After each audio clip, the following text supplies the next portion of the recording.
Risalah FOMC The Fed periode September 2025 menunjukkan pejabat bank sentral terbelah dalam pandangan mereka terkait dengan arah suku bunga ke depan. Sebagian pejabat mendukung penurunan suku bunga lanjutan, sementara sebagian lainnya masih khawatir terhadap tekanan inflasi yang belum sepenuhnya reda.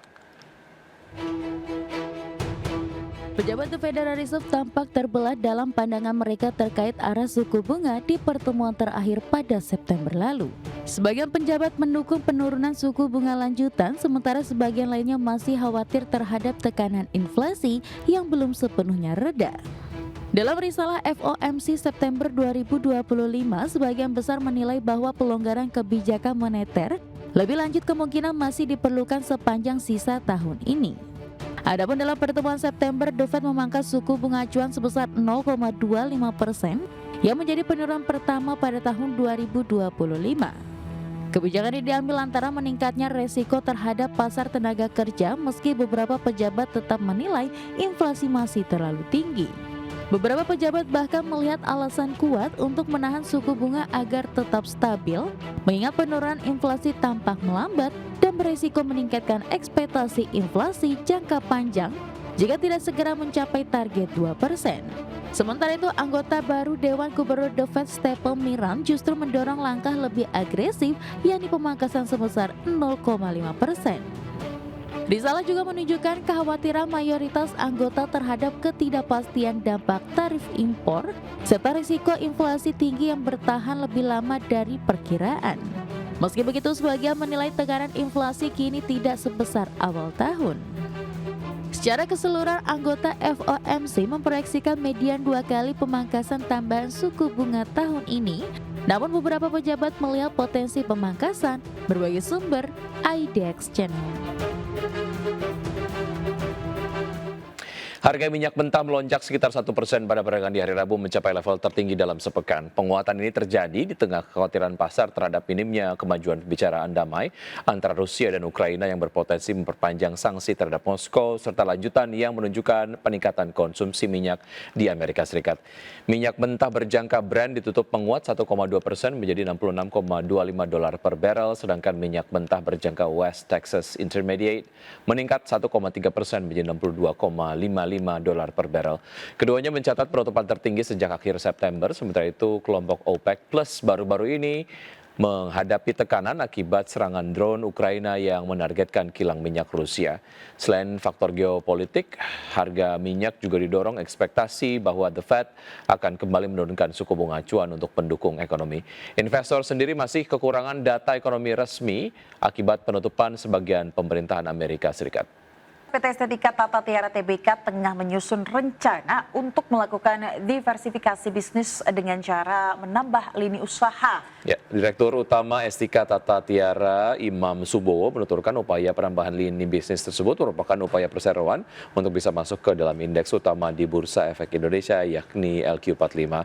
Untuk mendukung rencana tersebut, perseroan akan menggelar rapat umum pemegang saham luar biasa pada 14 November 2025 di mana ada 4 mata agenda yang akan dibahas, yakni yang pertama pembukaan peternakan sapi perah di Banyumas, Jawa Tengah, kedua penambahan kegiatan usaha feedlot khusus kerbau, ketiga perseroan akan merambah ke bisnis perdagangan besar untuk hewan ternak hidup, susu dan produk turunannya.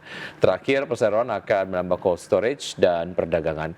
Sebelum meminta restu pemegang saham untuk masuk ke lini bisnis baru, perseroan sudah melakukan persiapan tahap awal, salah satunya dengan melakukan kerjasama dalam program pengelolaan sapi perah secara mandiri.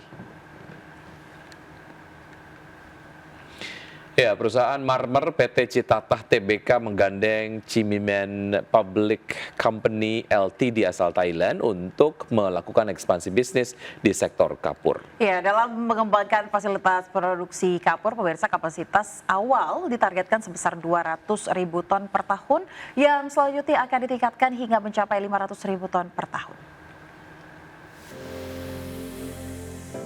Perusahaan Marmer PT Citata Tbk menggandeng Chimimen Public Company Ltd asal Thailand untuk melakukan ekspansi bisnis di sektor kapur. Berdasarkan keterbukaan informasi, Chemomin menyuntikkan penyertaan modal sebesar 10,5 juta dolar Amerika atau setara dengan 175 miliar rupiah ke anak usaha Citata, yakni PT Bukit Bunea. Struktur usaha melalui Bukit Bunea ini adalah Chemomin memperoleh 60% kepemilikan saham melalui penyertaan modal. Adapun sisa 40% kepemilikan saham tetap di bawah kendali Citata dan Taufik Johannes melalui konversi utang pemegang saham. Selain untuk memperluas portofolio Citata ke bisnis batu kapur, aksi korporasi ini diharapkan bisa mendukung pertumbuhan jangka panjang perseroan dan tidak ada dampak negatif terhadap operasional atau keuangan. Presiden Direktur Citata Taufik Johannes menjelaskan berdasarkan perjanjian Citata dan Chemomin akan bersama-sama mengembangkan fasilitas produksi kapur dengan kapasitas awal sebesar 200.000 ton per tahun yang kemudian akan ditingkatkan hingga mencapai 500.000 ton per tahunnya.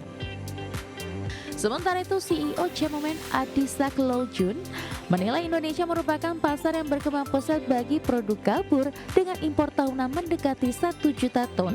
Adapun Chemomin merupakan emiten produsen kapur terkemuka di Asia yang beroperasi di Thailand, Vietnam, India, dan Australia. Berbagai sumber, IDEX Channel. PT Wijaya Karya atau Wika kembali menggelar rapat umum pemegang obligasi dan sukuk mudharabah pada bulan Oktober ini. Ya, rapat tersebut akan membahas pengesampingan rasio keuangan perusahaan atau laporan keuangan tahun 2023 dan 2024. PT Wijaya Karya Tbk atau Wika dijadwalkan menggelar rapat umum pemegang obligasi atau RUPO pada 21 Oktober 2025. Rapat akan membahas 2 surat utang masing-masing obligasi berkelanjutan 1 tahap 1 tahun 2020 senilai 1,5 triliun rupiah dan obligasi berkelanjutan 3 tahap 1 tahun 2022 senilai 2 triliun rupiah. Selanjutnya pada 22 Oktober 2025, Wika juga akan melaksanakan rapat umum pemegang sukuk mudharabah atau RUPSU. Rapat ini membahas 2 sukuk berkelanjutan, masing-masing sukuk mudharabah berkelanjutan 1 tahun 2020 senilai 500 miliar rupiah dan sukuk mudharabah berkelanjutan 3 tahun 2022 senilai 281,81 miliar rupiah. Sebelumnya, Wika telah menyelenggarakan RUPO dan RUPSU pada Agustus lalu namun belum berhasil mengambil keputusan karena gagal quorum. Rapat kali ini akan kembali membahas persetujuan pengesampingan rasio keuangan seperti current ratio, gearing ratio, dan interest service coverage ratio dalam laporan keuangan 2023 dan 2024. Berbagai sumber, IDEX Channel.